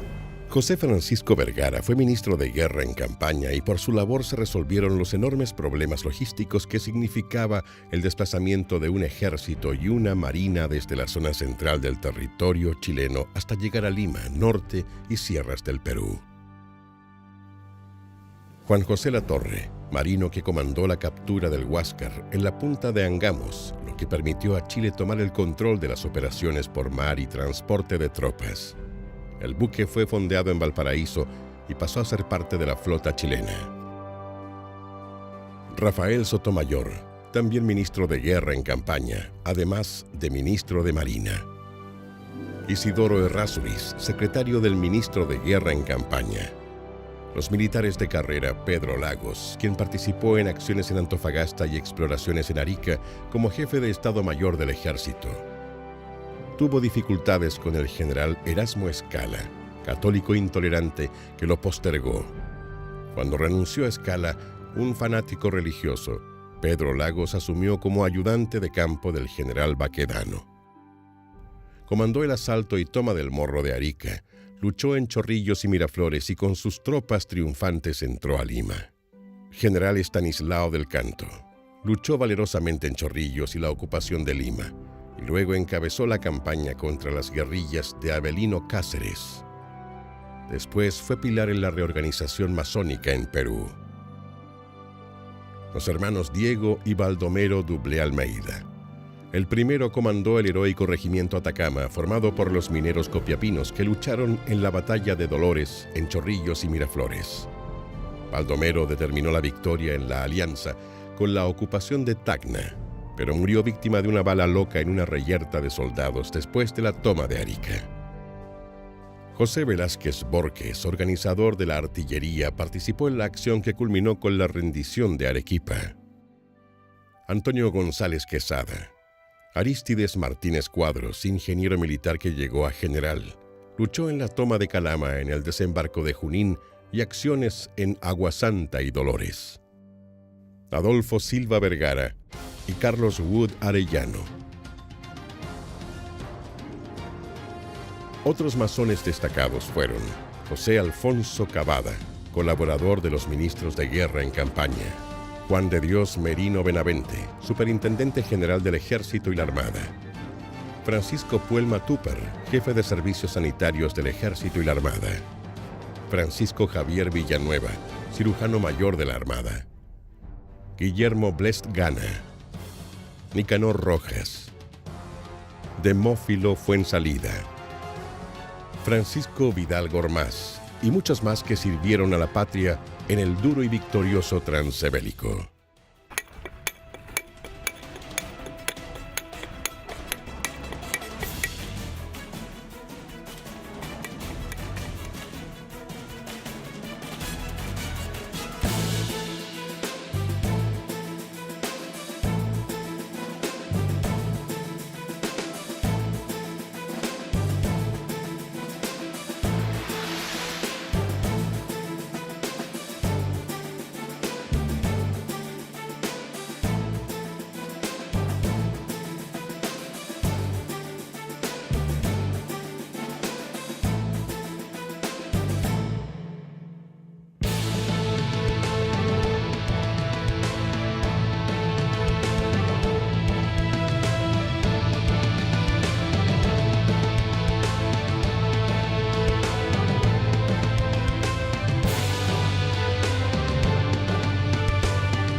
Al terminar la Guerra del Pacífico, Chile había aumentado su territorio en más del 31%. En sus nuevas fronteras quedaban miles de kilómetros cuadrados de calicheras, la materia prima para la producción del salitre. En Santiago se montaron arcos de triunfo para recibir a los vencedores de la guerra, encabezados por el general Manuel Baquedano. El conflicto significaría cambios profundos en la vida política, económica y social de los chilenos. La masonería chilena vivió momentos críticos durante la guerra. La mayoría de las logias quedaron despobladas, pues los hermanos se incorporaron a las fuerzas que defendían la patria. Muchos de ellos no volvieron. Al cumplirse el periodo del gran maestro Evaristo Sublet, la masonería se dio a la tarea de reunir a los suyos y volver a la vida normal. Eligió por unanimidad en el cargo superior a José Francisco Vergara, destacado hombre público, ciudadano ejemplar, masón, abnegado y laborioso. Además era ministro de guerra, cargo en el que se mantuvo. Al ser elegido Domingo Santa María presidente de la República, nombró a José Francisco Vergara ministro del Interior, lo que llevó al gran maestro a renunciar a 8 meses de haber sido elegido. Entonces la orden pasó a ser dirigida por el diputado gran maestro Manuel Rojas Mandiola. Para completar el periodo inconcluso de José Francisco Vergara, fue elegido como gran maestro el hermano José Miguel Fáez, coronel de ejército en retiro. Con energía y perseverancia, pudo entregar a su sucesor una orden robustecida y disciplinada, con hombres conscientes de la misión que debían cumplir con la sociedad. Advirtió que el horizonte se presenta cargado de negras y amenazadoras nubes, como signo inequívoco de la tempestad que se acerca y del implacable odio creado por la intolerancia religiosa. Bajo su mandato, la masonería hizo efectivos los proyectos de cementerios laicos, matrimonio y registro civil que vieron la luz en 1884. Las advertencias del gran maestro José Miguel Fáez eran necesarias, pues el clero consideraba esas reformas como asuntos religiosos y culpaban a la masonería de esos cambios, porque herían los sentimientos católicos del país. Asignaban un cariz religioso a asuntos netamente políticos y legislativos. Coincidiendo con esas reformas, la masonería elige gran maestro al conocido filántropo y médico Ramón Allende Padín. Lamentablemente falleció a los 3 meses de haber sido elegido. Le siguió como gran maestro otro médico, Rafael Barazarte, quien debió dirigir la orden durante los duros ataques que recibió del clero por las reformas que se referían a la separación de la Iglesia del Estado. Los principales golpes se recibieron durante la Gran Asamblea Católica impulsada por el clero y el Partido Conservador para hacer ver su molestia por la renovación legislativa. Durante esa efervescencia se logró frustrar un atentado contra la vida del presidente liberal Domingo Santa María. Se le envió por correo a La Moneda una encomienda que contenía una caja de explosivos con su mecanismo para estallar al ser desenvuelta. En ese entonces, el arzobispado de Santiago emitió un texto condenatorio contra la prensa liberal. Comunicó a sus feligreses la prohibición de leer el diario El Ferrocarril, y menos comprarlo, porque, según las reglas generales de la Iglesia, no puede permitirse su lectura sin grave peligro de la perdición de las almas. La reacción clerical fue mucho más allá y llamó a no cumplir las leyes laicas, especialmente la de matrimonio civil. Aquellas parejas que cumplían con el matrimonio, ahora legal, el clero las calificaba de vivir en concubinato. El arzobispado, además, impulsó la creación de universidades católicas, con el objetivo de hacer proselitismo religioso entre la juventud, que la consideraban más expuesta a incorporarse a lo que llamó organismos sectarios. Así, el 21 de junio, el arzobispo Mariano Casanova fundó la Universidad Católica de Chile, designando como rector al obispo Joaquín Larraín Gandarillas, abogado y vicario capitular, sobrino de fray Joaquín Larraín y Salas, el sacerdote que presidía el Congreso Nacional en 1811 y enemigo de José Miguel Carrera, quien en el primer reglamento constitucional determinó que la religión de Chile era católica y apostólica. No le agregó romana, por lo que el clero estimó que Chile desconocía la autoridad del Vaticano en materia religiosa. En medio de ese torbellino de actividades políticas, religiosas y sociales, se produjo un hecho importante que dividió en dos las posiciones políticas dentro de la masonería. El ex gran maestro José Francisco Vergara fue proclamado candidato a la presidencia de la República. La asamblea era presidida por Víctor Lamas, Juan Agustín Palazuelos y el ex gran maestro Juan de Dios Arlegui, todos masones. 15 días después era proclamado en Valparaíso José Manuel Balmaceda en una asamblea dirigida por dos masones, el gran maestro Rafael Barazarte y su secretario Alejo Barrios. Al primer grupo que apoyaba a José Francisco Vergara se sumó el abogado Enrique Maquíver, político y brillante orador. Maquíver fue diputado, senador, ministro de Estado y diplomático y uno de los fundadores del Club de la Reforma, del Cuerpo de Bomberos y del Partido Radical. Siendo diputado y tras la muerte de Rafael Barazarte, Enrique Maquíver fue elegido Gran Maestro de la Gran Logia de Chile. Su cargo no fue obstáculo para que también actuara en el periodismo con ensayos sobre los partidos políticos, parlamentarismo y libertad electoral. Además, en Santiago presidía la Asamblea Radical. Aquí participaba también otra de las brillantes figuras de la masonería, el ingeniero geógrafo Eduardo de la Barra Lastarria. Eduardo de la Barra fue una figura intelectual con juicios autorizados sobre el ideario masónico, divulgados a través de publicaciones y libros en Chile, Argentina, Uruguay, Perú, Cuba, Francia y España. Nació en una casa colonial en la calle Santo Domingo, número 79, que a comienzos del siglo fue la sede de la Logia Lautaro. Muy joven y discípulo de su tío José Victorino Lastarria, se afilió al Partido Radical. Fue diputado por Rancagua y delegado por Limache en la primera Asamblea Radical. Al margen de su actividad política, Escribió sobre educación métrica, derecho internacional, filología, cuestiones sociales y problemas religiosos, demostrando la universalidad de su talento. Al asumir José Manuel Balmaceda, José Miguel de la Barra se separa de los líderes de su partido y apoya al mandatario y su gobierno.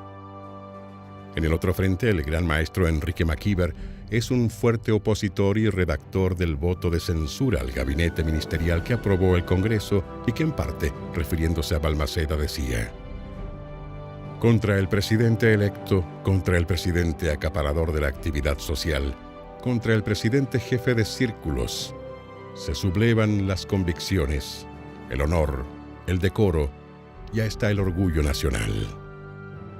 Tras la sublevación de la escuadra, el Partido Radical apoyó a los rebeldes, lo mismo que el presidente de la Cámara de Diputados y el vicepresidente del Senado, y en Iquique constituyen una junta de gobierno.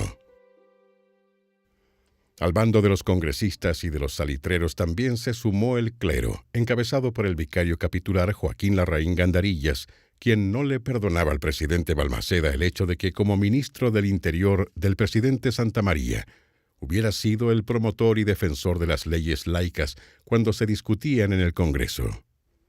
Por eso apoyó a los conservadores y a la Junta de Gobierno contraria a Balmaceda, que se estableció en Iquique, tras el bombardeo a ese puerto y las victorias de los rebeldes en Pisagua y Pozo Almonte. Las fuerzas congresistas organizan luego la acción hacia el sur, que termina derrotando a los soldados leales tras el bombardeo a Viña del Mar y Valparaíso y las batallas de Placilla y Concón. Tras el suicidio de José Manuel Balmaceda, Eduardo de la Barra logró expatriarse a la Argentina, donde ocupó puestos importantes en educación. Durante la Guerra Civil, el gran maestro Enrique Maquíver viajó a Argentina y, al triunfar las fuerzas congresistas, pasó a figurar entre los hombres del nuevo gobierno. Un año antes de terminar su mandato, pasó a desempeñarse como ministro de Hacienda. Cuando fue instalado el nuevo gran maestro, Alejo Palma Guzmán, el gran secretario general apareció ese periodo diciendo: desgraciadamente, la obra masónica chilena ha sido bien estéril desde años atrás. Las logias se han ocupado únicamente de iniciaciones y aumentos de salarios, y aun cuando nos sea doloroso, hay que confesar que, si los profanos nos consideran en la actualidad, es mediante el misterio de que rodeamos nuestras tenidas, lo que no les ha permitido imponerse de nuestra lamentable indolencia. Es esta masonería también hoy día la que mira con preocupación los ataques permanentes en nuestra sociedad contra la fraternidad y la convivencia fraternal, el decaimiento permanente de principios de libertad que son hostigados por la búsqueda de pequeños logros de corto plazo por parte de muchos sectores en muchos países. La libertad sigue siendo un ideal que no se ha alcanzado plenamente.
Al finalizar la Guerra del Pacífico, la opinión pública fue sorprendida por un ensayo del doctor Augusto Regoluco bajo el título La cuestión social, publicado en el diario La Patria de Valparaíso, que hacía un descarnado retrato de las miserables condiciones de vida de los obreros y sus familias. Mencionaba que ello era consecuencia de la emigración a la ciudad de los antiguos inquilinos de fundos por lo bajo de los salarios y las pobres condiciones de vida. Esa situación se había observado antes de la guerra y fue la razón por la que en 1879 las banderas de enganche recogían todos los voluntarios que habían recibido orden de enrolar y sin esfuerzo, más de 100,000 hombres han pasado por las filas del ejército. Era la raza vagabunda la que suministraba ese enorme contingente militar y hacía posible que Chile presentara un frente de batalla que dejaba atrás todos los cálculos. De las tropas que partieron al frente, murieron entre 6 y 10,000 hombres, mientras otros 9,000 quedaron inválidos y heridos. Como resultado, en las ciudades había 30,000 inquilinos que emigraron del campo con sus familias, viviendo en conventillos y en pésimas condiciones higiénicas. El ensayo del doctor Regoluco, al dar las razones de esa emigración desde el campo por los bajos sueldos, dice: en esas condiciones económicas es de todo punto inevitable una distribución desigual de la riqueza y del poder político y social. Donde el jornal baja, el producto del terreno sube, la renta que paga el cultivador por el uso de la tierra también sube, y la clase propietaria en esas condiciones se enriquece mientras el bajo pueblo se hunde en la pobreza. Así, de una manera muy visible, se han formado esas clases altas que nadan en la opulencia y esas clases bajas que se ahogan en la miseria. Dueñas las unas del poder y desarrollándose, las otras en una atmósfera servil que necesariamente enerva su carácter. Indica, sin embargo, que la alimentación barata y vegetal del pueblo explica la notable fecundidad de nuestra raza, aunque la infancia vive en condiciones sanitarias deplorables, por lo que los cálculos más modestos nos revelan que el 60% de los niños mueren antes de llegar a los 7 años, y los que sobrevivían, en un gran porcentaje se transformaban en delincuentes precoces. La situación en que se encontraban los niños y adolescentes motivó la acción de la masonería. Además de la educación, se buscaron otras vías para mejorar la salud y las condiciones de vida de los menores. Una de las acciones más notables fue la creación de las colonias escolares de vacaciones por el maestro Domingo Villablanca Bobadilla. Partieron en Constitución en enero de 1905 con 14 niños de Santiago y 2 de Talca. Fue una experiencia novedosa y se contó con ayuda de varias logias para la adquisición de útiles de comedor, dormitorios y cocina. En el otro campo hubo crítica insana. Sectores del clero propalaron que entre los menores estaba haciendo estragos un brote de difteria, lo que se dijo incluso antes de que partieran los niños a Constitución. Al cabo de 5 semanas, los niños tristes y famélicos, gracias a la sana vida en Constitución y a orillas del río Maule, recibieron una inyección de salud y optimismo. Las colonias continuaron año a año y la tarea de Domingo Villablanca Bobadilla fue continuada por los profesores Pedro Alarcón, Adrián Soto Vivanco y Aurelio Vázquez Ibáñez, ya transformada en Sociedad Colonias Escolares. En 1928, un aporte del presidente Carlos Ibáñez del Campo de 100,000 pesos permitió la construcción del hogar definitivo en Yoyeo. Otra de las tareas de la masonería para los niños y los adolescentes fue la creación de la Asociación de Boy Scouts de Chile. La iniciativa fue del profesor Alcibíades Vicencio y se la planteó directamente al general británico retirado Robert Baden-Powell durante su visita a Chile.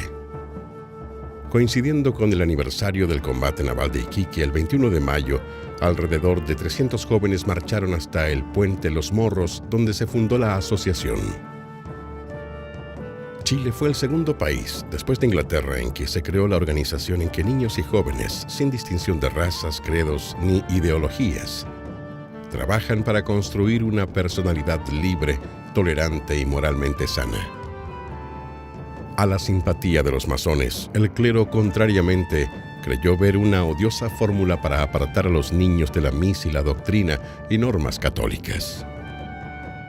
Por eso la masonería hoy día tiene una mayor vigencia. Y por eso más que nunca defendemos el principio de la tolerancia. La sociedad moderna necesita ser más tolerante. Necesita aceptar distintos puntos de vista sobre realidades que ya no pueden ser explicadas sobre la base de dogmas. La masonería necesita volver a inspirar a la sociedad en este principio de búsqueda para poder encontrar finalmente un camino hacia las explicaciones que todos queremos sobre nuestros orígenes, nuestro presente, nuestro destino.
La masonería vivió una crisis a comienzos del siglo XX, conocida como el Cisma de 1903.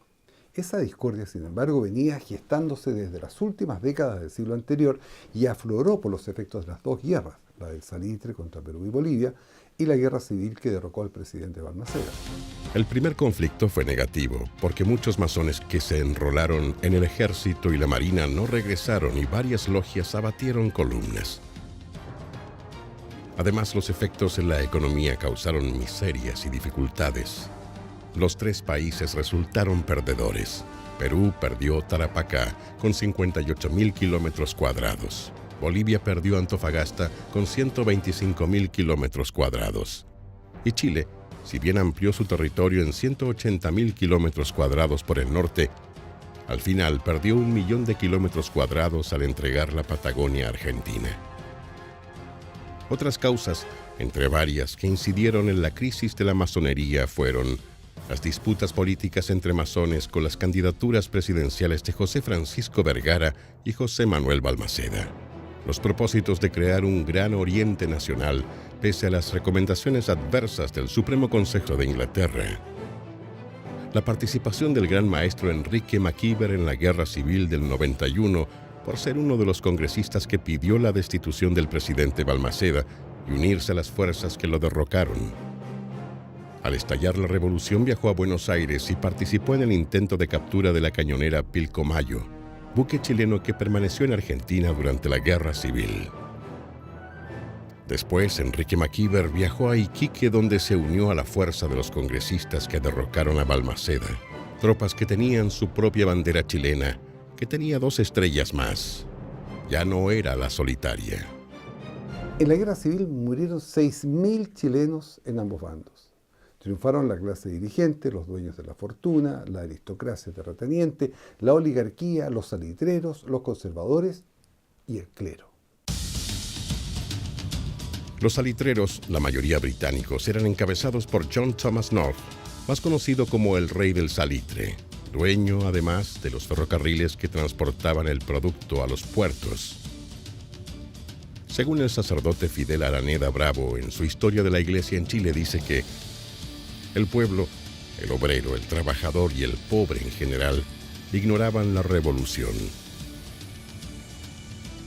Agrega, por las fotografías litografiadas de Balmaceda que se encontraban en los conventillos de los asalariados y los pobres, esta gente admiraba y hasta veneraba al presidente. Y luego afirma, el clero estaba absolutamente comprometido con la causa del Congreso y en contra del presidente de la República. La decisión que se apoderó de la sociedad chilena se hizo presente al interior de las logias. Hubo líderes masones en las dos tendencias, balmacedistas y congresistas. Una demostración de que los masones profesan distintas ideas. Y en la masonería, la diferencia hizo mella. El gran maestro Alejo Palma Guzmán asumió en mayo y se dedicó con firmeza a reconstruir el edificio masónico. Llamó a la unidad porque, dijo, la intolerancia fanática ha tratado con mayor interés de apoderarse de las masas, pretendiendo también adueñarse de la instrucción pública. Terminaba el armisticio entre laicos y el clero que tácita y extrañamente se unieron en la lucha contra Balmaceda, en la que llevaron la voz cantante los conservadores e industriales salitreros. Desde el púlpito y la prensa conservadora se reanudaron los ataques contra la masonería hasta llegar al delirio.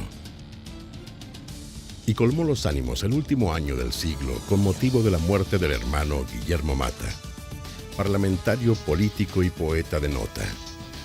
Corporaciones liberales, centros literarios, científicos y culturales se hicieron presente en su funeral. El gobierno designó en su representación al ministro de Obras Públicas, Arturo Alessandri Palma. En representación de la masonería despidió sus restos el venerable maestro de la Logia Estrella de Chile, Luis Navarrete y López. Y sus palabras fueron las que motivaron la ira del diario católico El Porvenir, que escribió: por cumplir con un deber social ineludible, se veían forzadas a concurrir muchísimas personas de respeto, y para cuyas creencias y sentimientos religiosos era un verdadero insulto aquella apología hecha en sus barbas de la secta masónica. 2 diarios respondieron a esa nota. La Tarde escribió: no sabemos en nombre de qué doctrina de libertad El Porvenir protesta porque masones concurren a la ceremonia de entierro de uno de los suyos. Lo único que podía hacer era protestar de la inusitada presencia del señor Walker Martínez, jefe del Partido Católico. El diario La Ley comentó: desde cualquier aspecto que se examine esta protesta, aparece como sencillamente insolente, puesto que significa el audaz intento de pretender amordazar los amplios derechos de la tribuna libre con el pretexto de un hipócrita respeto social o con el mohoso argumento de la religión del Estado. Así volvían las críticas del clero contra la orden, con cualquier pretexto. Sin embargo, más que externo, el problema también era interno, porque en el año 1900, al comenzar el siglo XX, trabajaban normalmente solo 8 de las casi 30 logias que la masonería había fundado en la segunda mitad del siglo anterior. La Gran Maestría concentró sus actividades en desarrollar el rito escocés antiguo y aceptado y organizar un Gran Oriente de Chile que estableciera grandes logias en Iquique, La Serena, Valparaíso y Concepción, además de la creación de talleres de grados superiores al tercero.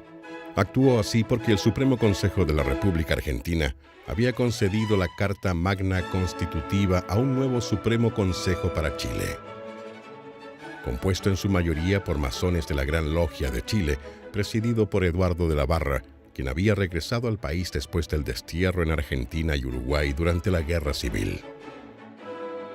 El Supremo Consejo inició la tarea de crear las grandes logias regionales y reformar la Constitución, tarea que quedó trunca por el fallecimiento de Eduardo de la Barra. Cuando la tarea debió continuarla el gran maestro Buenaventura Cádiz, sobrevino lo que se ha llamado el cisma de 1903, que paralizó los trabajos. La Gran Logia de Chile, que funcionaba en calle Victoria 80, renovó sus autoridades y reeligió a Buenaventura Cádiz. Pero el candidato derrotado, Guillermo Múnich, y sus seguidores objetaron el resultado y abandonaron molestos el templo, porque también rechazaban la creación de altos grados y la organización de un Gran Oriente Nacional.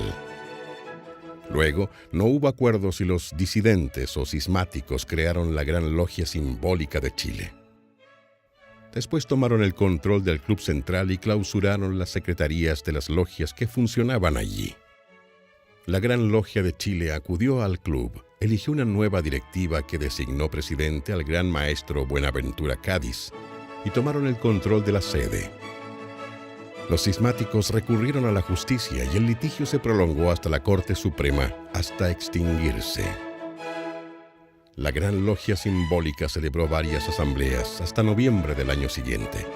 Después de esa fecha, su libro de actas muestra páginas en blanco.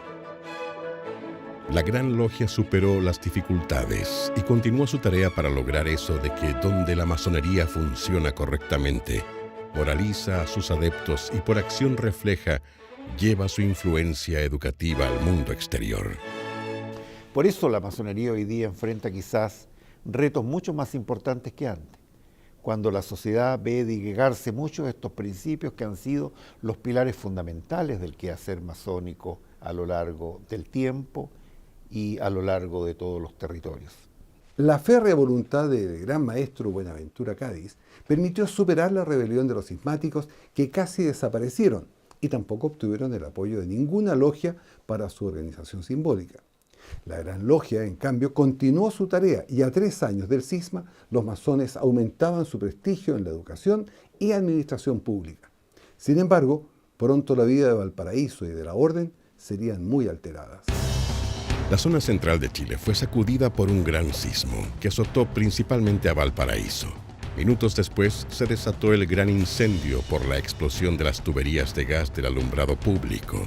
Murieron más de 20.000 personas y la sede de la Gran Logia fue arrasada por la fuerza telúrica y las llamas. Se perdieron totalmente la biblioteca, archivos, documentos de la secretaría, todo el mobiliario y también la casa habitación del gran maestro. Personas que fueron de Santiago a visitarlo lo encontraron viviendo en una carpa levantada para los damnificados en la Plaza Victoria. Sus condiciones de salud empeoraron al vivir en esas condiciones y dejó de existir a semanas de haber ocurrido el terremoto. La mayoría de la gente perdió sus casas y fueron a ocupar con sus carpas los parques y plazas del plano. Se registraron saqueos en muchos sectores, por lo que el almirante Luis Gómez Carreño ordenó fusilar en el mismo lugar a toda persona que fuera sorprendida en actos de pillaje. Fue la única forma, declaró la autoridad, en que se pudo poner atajo a la acción de los salteadores que actuaban incluso a plena luz del día. La destrucción de la casa masónica y la muerte del gran maestro motivaron que la sede de la Gran Logia fuera trasladada desde Valparaíso a Santiago, lo que ocurrió en octubre del mismo año. La Gran Logia tuvo su primera sede en Santiago en la Galería San Carlos, que hoy es lo que se conoce como calle Phillips, al costado oriente de la Plaza de Armas.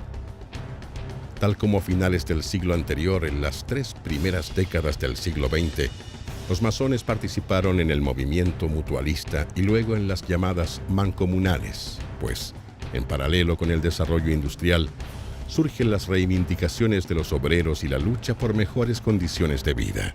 Aquí surge, con vigor, la figura de Valentín Letelier, que junto a otros hermanos como Roberto Espinosa, Genaro Abasolo, Nicolás Palacios y Alejandro Venegas, buscan cambiar la estructura social de Chile.